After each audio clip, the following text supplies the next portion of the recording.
This is a pretty cool update, and I don't have any time to really work on it. I have it on the hoist, and anytime I see something or walk by something, I've been stacking it up or moving it over here, and I may have put a tire on her too, but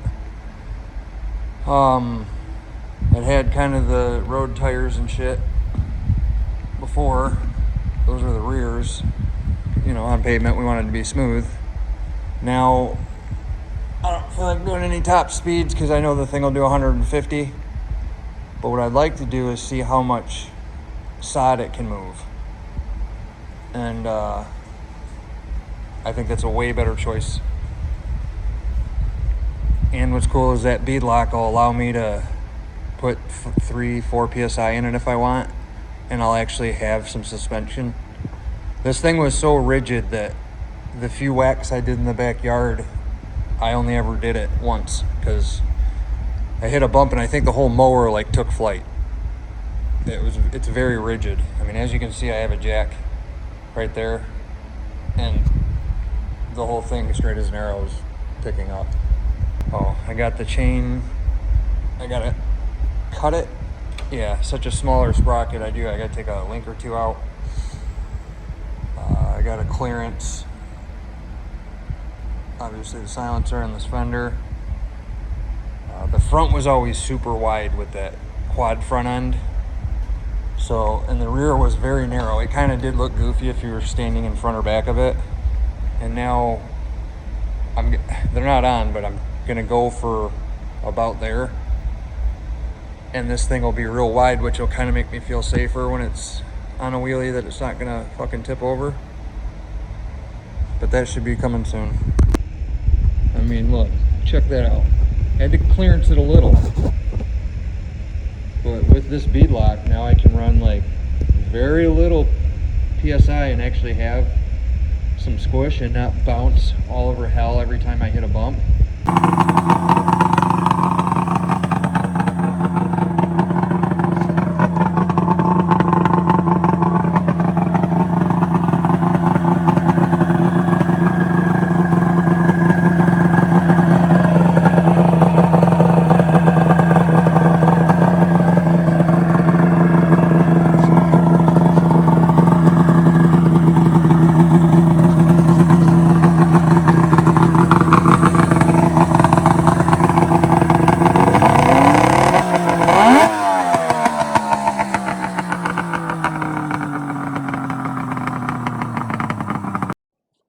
So we got project. I'm not going another weekend without ripping it. I got the mower up in the air.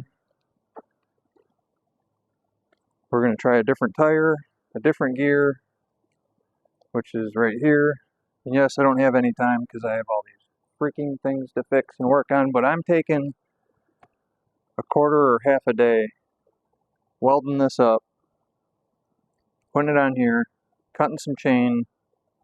She's full of gas, she's full of oil, and I would like to give it a test rip. And then, still haven't given up on the four-wheel drive. Come to find out, straight axle four-wheel drive doesn't work well. And now I have a front diff, which has a limited slip in it, or a locker. But obviously, I have a jack shaft driven snowmobile setup, so I need to go from the chain somehow to hooking it up to a drive shaft, and I've come up with this. Will be sprocket driven off the jack shaft. This will get welded here, which will spin here, and I'm going to run the drive shaft to there. It should work great.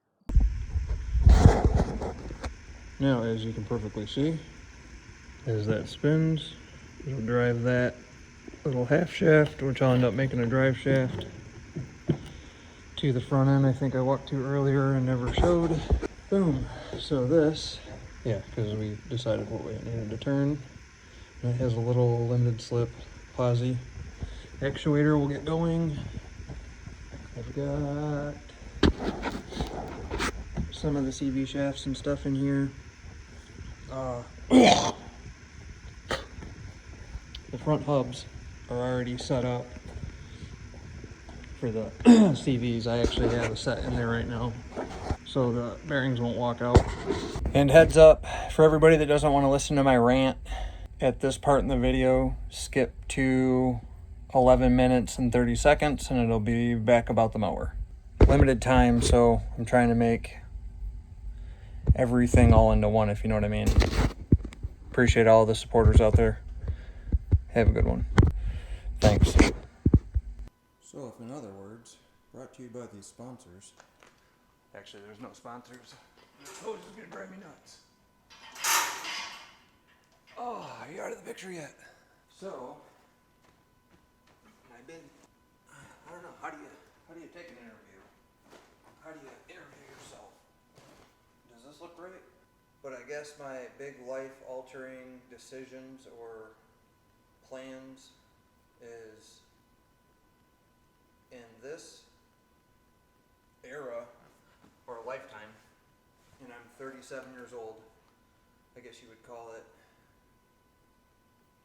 what are we, millennials? And I feel like there's good millennials and there's bad millennials. I'd say I'm one of the good ones. I am gonna work, me and my wife are gonna work our asses off to raise 2 kids and survive.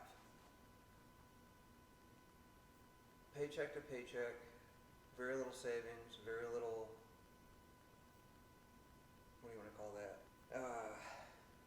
Probably gonna cut this a bunch. Retirement.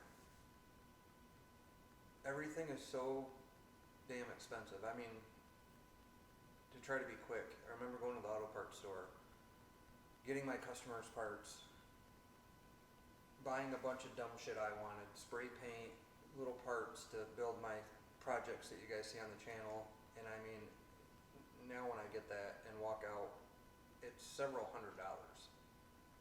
And I just do not want to work on daily drivers and bullshit for other people. I want to build this channel. I want to show my real gift. Some of you might pick on it, but I feel like I have a gift with taking junk and making something out of it. But I would love to show my real talent and still provide for my family and do all the cool American dream. Well, the only way we see it, my wife agrees, is if we sell this house, the property, and the new shop I just built that I thought was going to be my dream, which it would be if shit wasn't so expensive. But for what we paid for the property to what we can sell it for, if I do it the hard way and we buy the next piece of property and I build the next shop and house on it, we can be better set off to be able to do the things that we want to do. And not just me, I'd like my wife to not have to work and stay at home with the kids and just have fun. And I feel like if we get rid of this place, it will put us in a position, and it'll be a lot of hard work, that she can do that and that we can have a better life together and spend more time together and not literally 8 to 12 hours of our day, and mine's like 16 to 20, be at some job, barely getting by, paying bills. I'm done with it. I'd rather sell it all and live in a freaking RV and travel the country and have nothing than to have all of this and be broke or average. And I don't mean that in a bad way. I just want to be above average, and not even with money, just with freedom and being able to do things that we want to do and not talk about it or wish about it or dream about it. I just want to do it. So it might might be a big mistake. I got friends and family that think we're nuts, and they'll tell me that there's 20 things that they think I'm not thinking about. And trust me, I'm thinking about it. I'm 37 years old. I need 2 hip replacements, and I'm getting ready to sell everything, buy a piece of land, and build everything by myself from the ground up. And I'd rather do that debt-free than to do what we're doing right now and not have as much fun as I think we can have. If that makes any sense. And I mean this in no bad way. I just would really like us to be able to be like, hey, what do you want to do today? Kids are at school. I don't know, let's ride our bikes around in circles and go to the ice cream store and tell everybody how busy we were today. I mean, and not be like, fuck, can we pay for our bills right now? Thanks. Hopefully you guys understand, and we'll get a kick out of the videos that are coming soon. It will be a lot of the cool builds and stuff I'm doing. Hopefully the drag mower, hopefully a drag vehicle in the future. The shop truck, or the new one that I'm thinking of, will be sweet. And some of it will be about purchasing property and building our dream house on our dream property. So hopefully I get more subscribers, more watch time. Hopefully everybody can help promote and share. But thanks everyone. It's really late tonight and I'm tired, so hopefully that's sounded okay. That's what the interruption in this video was about. Sponsored by Jake and my wife. Alright, I keep having people ask about the racing mower, and I don't really have any good videos of the build. I mean, there is, but I don't know. I have a billion hours of footage backed up. So I'm going to do a walk around and explain kind of where it's at, how I built it, and here's my gear reduction I just built, which we're under driving this 3 times. We have the snowmobile chain case, then we'll have from that jack shaft underneath, which I'll get some good footage for you guys when I go to explain this, which has a sprocket about this size. So we'll be going to the second chain from that jack shaft to here, and then we'll be going from this 12 to a 17 on the axle. I had it geared for top end. It probably had a 170 mile an hour gear in it. And honestly, it wasn't half bad. If I got going about 10 miles an hour, it would rip. But in the dirt, I wanted to be able to take off right out of the hole. Steering's upgraded. I got to do a little alignment here. We do have some bead lock, so we can run like 3 pounds of pressure. I think I got about 5 in the front. So when I'm ripping it across the yard this time, it won't be like the mower tires that, you know, want to come off the rim or spin in the rim, which caused me to run even 10 or 15 psi. It was like a rock going across the yard, and I would bounce, and it just was no fun to even test. So I'm hoping that being under 5 psi around the whole tire system, that it'll feel like it's got some give. Oh, I got the clutch. I got a different spring in the clutch. I got a stiffer spring. The belt, if anybody does snowmobiles, I got about 1/8 of an inch of it out of the secondary.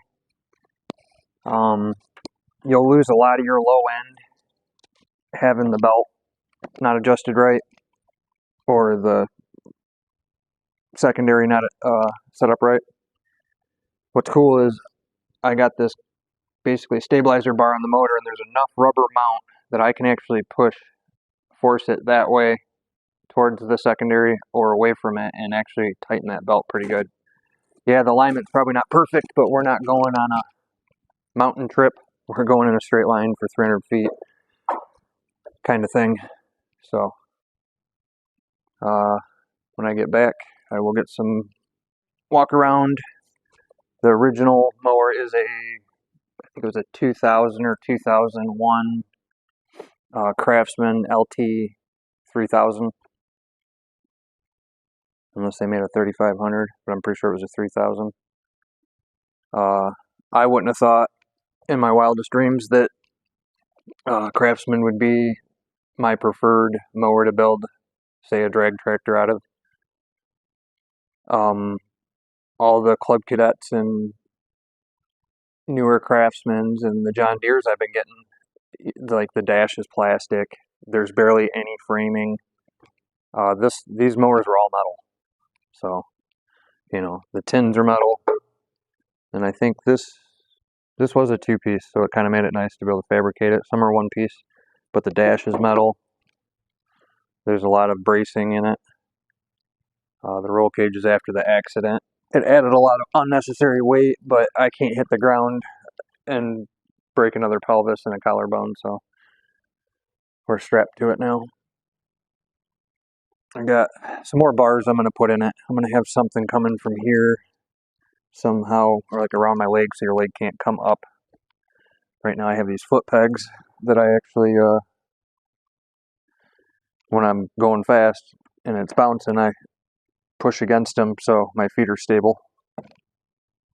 Somebody commented in one of the videos, because I didn't have the belt guard finished. We have a lot of belt guard now. As you can see, where my leg would be. Eventually I will have this thing all enclosed, and I didn't have enough aluminum, but the belt ain't gonna hit me. And I'm gonna wear pants and boots, so it'd be nice to get a scale to be able to weigh it. I'd like to know what it weighs, because I feel like it is a little bit on the heavy side with all the bracing and everything.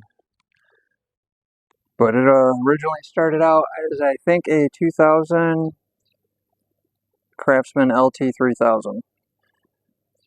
Four-wheeler axle, four-wheeler tires.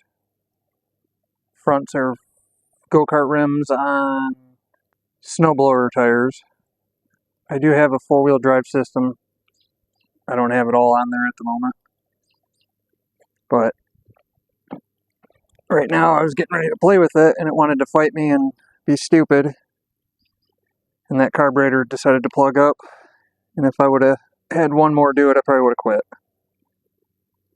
But installing the new harnesses, trying to do a little bit of safety. I got some video footage underneath of it, of the underdrive system, and we got a brake, because I basically with the snowmobile motor, it has the primary and secondary clutch, the jack shaft over to the chain case, and then the chain case would go down to whatever they call that shaft, to the cogs that drove the track. Mine drives a sprocket to a splitter to gear reduction it to the rear. And one reason was because I couldn't run a tall sprocket because I wanted the seat down low. And I'm tired of every time I do a gear change or fuck with something, I gotta spill the oil. So I'm just gonna pack it full of grease. It only does short burst anyways. But it looks good, I think. It's got a wide stance in the front. What's kind of nice, accidentally, that the front being wider than the rear is, one, it's pretty stable. Two, when I have it eventually set up in four-wheel drive, it won't make a rut for the rear to drive through. They'll both be grabbing their own earth. But let's see if I can get prepared to take it for a test. It's very violent. It's very, is it doing something? Is it doing something? And then you give it some throttle and it's fucking doing something. But I was trying to get some footage. A lot of people asked about it and questions on how I made it. So trying to get a little behind it.